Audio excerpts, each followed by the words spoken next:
you doing, guys? I'm Richard. I'm Greg. And today we're going to talk about how to select the right contractor. Let's do it.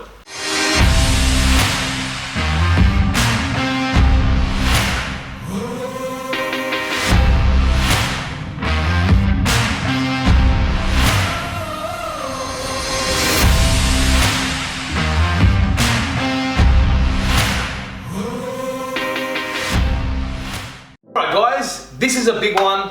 How to select the right contractor. We can go on for days and days and days talking about this, but we're going to try to keep it short, give you the relevant information that you guys need. Greg's here to help us today. Greg built us since 1979, was it 79? 69, 79, I don't know, he's old, he's got experience, yeah. That's all we need at the end of the day. Yeah. Greg, what's the importance of hiring a contractor that has good quality, that's not going to rip you off? It's everything. It's whether you got to get to the end of the job and go, I'm not happy with this, or yes, I'm happy with what I paid out for. That's the whole thing about being on a building contract, that sometimes you get work done and it ends up a disaster. That's the problem. Yeah, guys, look, we all turn on 60 Minutes and The Current Affair. We're all seeing these builders who and these people who have been ripped off. Guys, I have to hire contractors for our business, and most of your larger companies will have to hire contractors the same as someone that owns a house that wants something done, like a residential customer. Yes. We all have to hire contractors, and there are certain things that you look for to prevent. Look, at the end of the day, it's not a bulletproof. If you're going to get ripped off, they're going to rip you off, right? But at the end of the day, you're limiting that exposure. You're limiting the percentage of you getting ripped off, or the chances of you getting ripped off. We've got some important facts that we want to go over, so let's start on it straight away. License. Greg, importance of specialty contractors having a license. That means they're being checked out by other people other than just word of mouth, like saying I'm a builder, I'm a carpenter, I'm a plumber.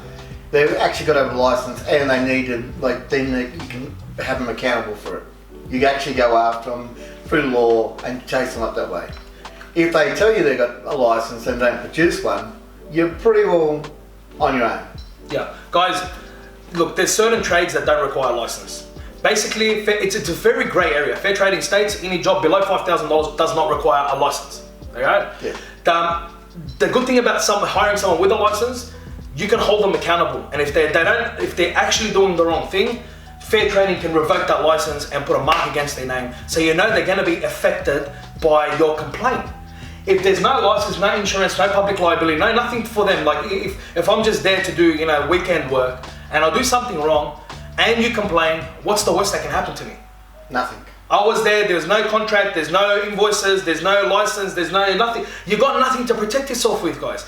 The license is the first step of protecting yourself. Tradies like tilers require a license. I would not hire anyone that does not have a license. Carpenters, builders, bricklayers, renderers, okay? Gyp rocking is, look, I've had a lot of gyp rockers that are unlicensed that are fantastic at their job. Make sure they have their insurances, okay?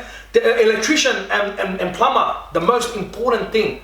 These are the two trades. The two trades. Yes. But no other trade is like them. Those two trades require 4 to 6 years before they can obtain that license. They've been through everything. They've been taught everything. You know, at the end, a plumber and a tiler, a plumber and an electrician that has that license has no excuse. That's right. And also, you want to know they've done a trade.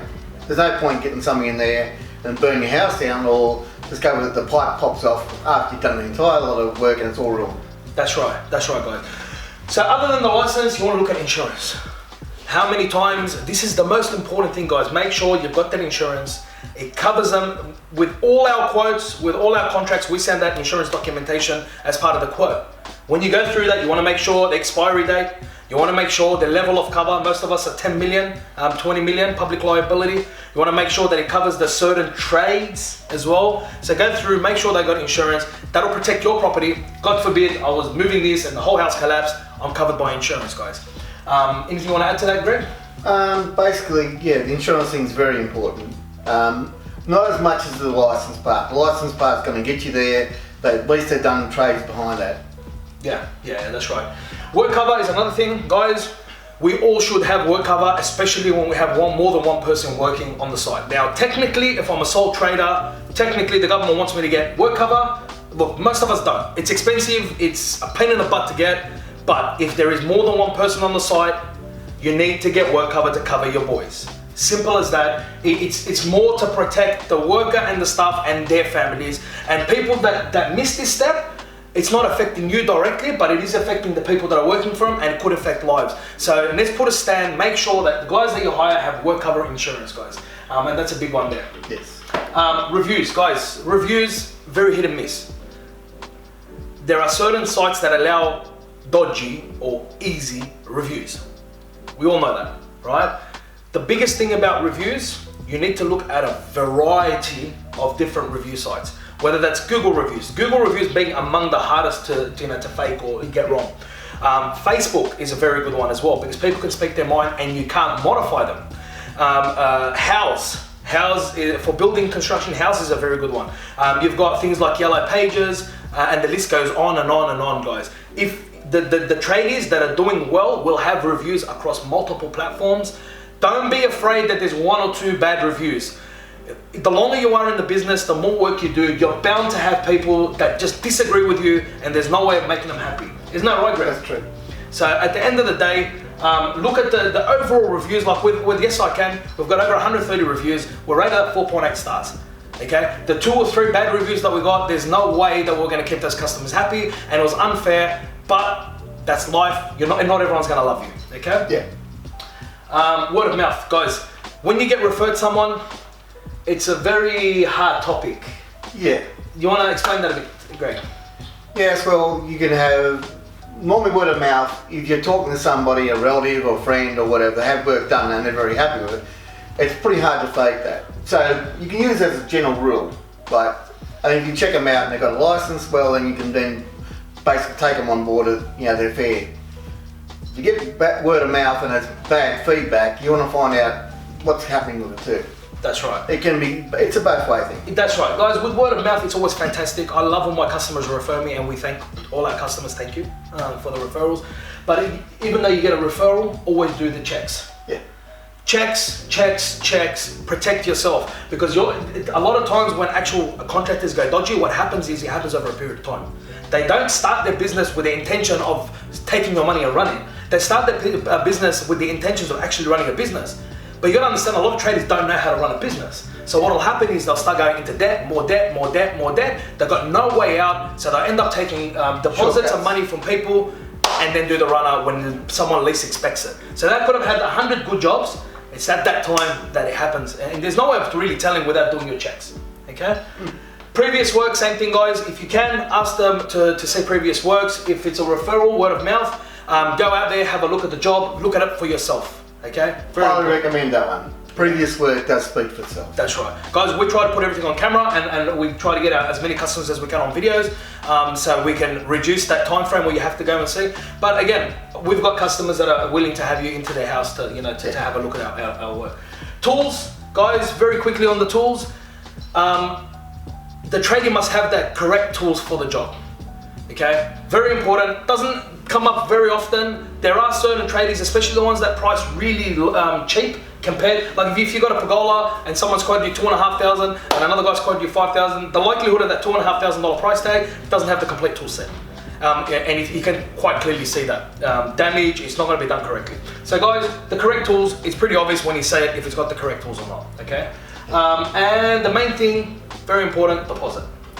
Greg. Yes. Tell us a bit about deposit. Maximum 10%, that's normal. That's accepted in Australia. Yep. So if you're going to go above that, you'll ask a few questions. Also going back to the thing about pricing, if you're getting quotes in of somebody ridiculously cheap, you've got to understand that there's something not quite right there. Unless they've got something left over from somewhere, they've fallen off the back of a truck, whatever, it really can't reduce the price of the job. Can't be 50% cheaper. Just won't work. Yeah, guys, we are. There is another video. How much do tradies charge, or why we cost so much? That is our next video we're going to record. But for now, deposit, guys. Government says, Fair Trading says, no more than 10% deposit. Okay, so all of our jobs that are quite large, we charge 10% deposit. Once the materials on site, we can charge. After that point, we can start charging whatever we want, right? the thing about, like, for example, us and a lot of good quality contractors out there, they'll put a progress payment schedule in place. With us, you pay for what you see us do. So if we have material arrive on site, that's when you pay for the material. Once we've done the sheeting, you pay for the sheeting. Anything that we ask you to pay, we generally ask you to pay after you've seen it done. Yes. Yeah. Going back to deposits, it's that covers a lot of things, like the preliminary work, going out and doing the quotes, organising trades, everything else. It's not just giving money out for nothing. Yeah, and look, for us, the deposit locks you into a start date. When you have a company, we've got, you know, multiple jobs at any given time, and we've got, you know, 5 to 6 weeks of bookings in advance. That deposit secures your start date, and you will lose that deposit if you change your mind, because of everything that we have to go to shift all the process and all the any materials ordered.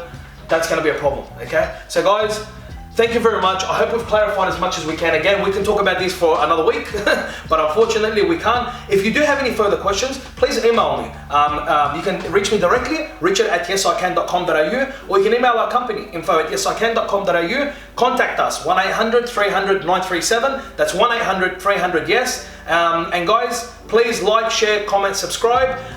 Thank you very much for your time. Thank you, Greg, for being here with us. Yes. And until next time, see you then. See you later.